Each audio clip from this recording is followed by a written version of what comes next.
नमस्कार. गीताज टेलरिंग आर्टमध्ये तुमचं मनापासून स्वागत. तर आज आपण इथे फुगाबाहीचं पेपर कटिंग कशा पद्धतीने करायचं हे पाहणार आहोत. तर इथे आपलं बाहीची लांबी आहे 4 इंच. फुगाबाहीमध्ये शक्यतो बाही शॉर्ट असते. 4, 4.5, 5, 3 अशा प्रकारे फुगाबाहीची मापं असतात. तर आता आपल्याला इथे आहे 4 इंच. तर आता आपण बाही लांबीमध्ये 4 इंच मिळवून घ्यायचं आहे, अर्धा इंच मिळवून घ्यायचं आहे. बाही लांबी आपली आहे 4, तर त्यामध्ये आहे अर्धा इंच मिळवायचं आहे. याची चेस्ट आहे 32. इथे देखील 4.5 वर खूण करून घ्यायची आणि एक रेषा मारून घेऊया.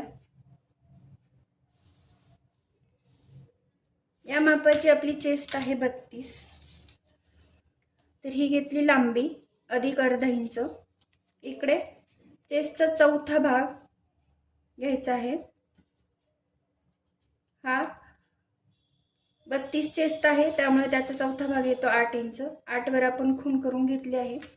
तर इथे बाही लांबीत अर्धा इंच घ्यायचं आणि बाही रुंदीमध्ये चेस्टचा चौथा भाग अधिक 4 ते 5 इंच अशा पद्धतीने हे माप घेतलं जातं.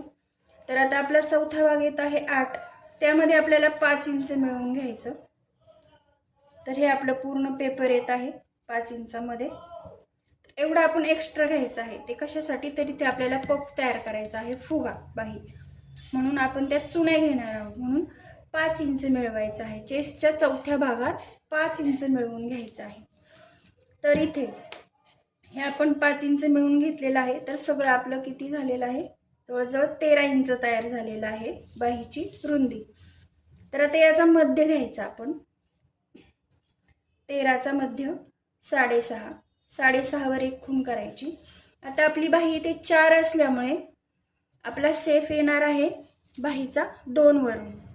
तर तो आपण 2 वरून देणार आहोत. इथे 2 इंच घ्यायचं आणि हा याचा मध्य. आता इथे आपल्याला पफ क्रिएट करायचा आहे. तर त्याच्यासाठी काय करायचं, तर ज्याला थोडा फुगा पाहिजे, थोडासा फुगलेला फुगा पाहिजे, तर त्याने 1 इंच घ्यायचं इथे बाही लांबीच्या पुढे. जास्त फुगा पाहिजे असेल तर 1.5 ते 2 इंच देखील घेऊ शकता. तर आता आपल्याला थोडक्यात अगदी खूप फुगेल इतका नाही, लहान मुलींना 1.5 ते 2 इंच पण चालून जातं. पण जिथे ब्लाऊज आहे लेडीजचे, तर तिथे 1 इंच फुगा अगदी कम्फर्टेबल आणि सुटेबल असा छान दिसतो. तर आता आपण इथे 1 इंच घेणार आहोत फुगा तयार होण्यासाठी इथे. तर आता आपण हा शेप देताना इथून 2 इंचाच्या खुणेवरून ह्या मध्यावर नेऊन इकडे नेणार आहोत. पुढे जे 1 इंचाची खूण केली आहे तिकडे नेणार आहोत. तर इथून हा शेप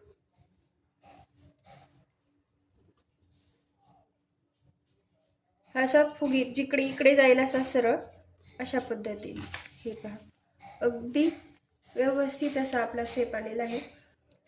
बाही 4ची असल्यामुळे तो 2 इंचावरून आपल्याला द्यायचा आहे. आणि इथे फुगा तयार होण्यासाठी 1 इंच एक्स्ट्रा घ्यायचा आहे. तर अशा पद्धतीने आपलं फुगाबाहीचं पेपर कटिंग हे डायरेक्ट आपण कपड्यावर करू शकत नाही, कारण त्याला अस्तर नसतं, फुग्याच्या बाहीला अस्तर लावत नाही. मग आपण जेव्हा पेपरवर ही तयार करतो, ही अशीच्या अशी कपड्यावर ठेवून आपण कापू शकतो, कारण कापड सुळसुळीत वगैरे असतं ब्लाऊजचं. तर ते आपण डायरेक्ट कपड्यावर कापू शकत नाही. म्हणून आपण आधी ती पेपरवर तयार करून घ्यायची आणि हाच पेपर डायरेक्टली खोलून कपड्यावर ठेवायचा. तर हे आता आपण कट करून घेऊया. व्हिडिओ आवडल्यास नक्की लाईक करा, इतरांना देखील शेअर करा आणि चॅनलला सबस्क्राईब करायला विसरू नका. नक्की सबस्क्राईब करा चॅनलला आवडल्यास. ही झाली आपली फुगाबाही. तर ही आता आपण कपड्यावर डायरेक्टली अशी खोलून ठेवायची. डबल कापड डबल घ्यायचं. कुठलंही कापड आपलं जर असेल असं याचं ब्लाऊजचं कापड, तर त्याच्यावरती असं डबल फोल्ड घ्यायचं आहे जुळून व्यवस्थित, आणि आपली बाही त्याच्यावर डायरेक्ट अशी खोलून ही अशी खोलून ठेवायची आहे. तशी खोलून अशी ठेवून डायरेक्ट कापून घ्यायची आहे. त्याला मध्यावर इथे आपण आपला जो बाहीचा मध्य आहे त्याच्यावर खून करायचे आहे. तर अशा पद्धतीने आपलं पेपरवरचं फुगाबाईचं कटिंग अगदी सोप्या पद्धतीने तुम्हाला दाखवलेलं आहे. याला एकच शेप येतो, हे देखील लक्षात घ्या. काहींना वाटेल याला 2 शेप दिले नाही, तर फुग्यामध्ये आपला शेप अगदी काही गरज नसते. ऑलरेडी हे कापड आपलं एक्स्ट्रा असतं आणि ते फुग्यामध्ये इथे झोळ वगैरे पडायची काही शक्यता नसते बाहेर दंडावर. त्यामुळे याला एकच शेप येतो मध्यावर आणि तो इथे 1 इंच एक्स्ट्रा घेऊन तो असा देऊन घ्यायचा आहे. व्हिडिओ आवडल्यास नक्की लाईक करा आणि सबस्क्राईब करा. धन्यवाद.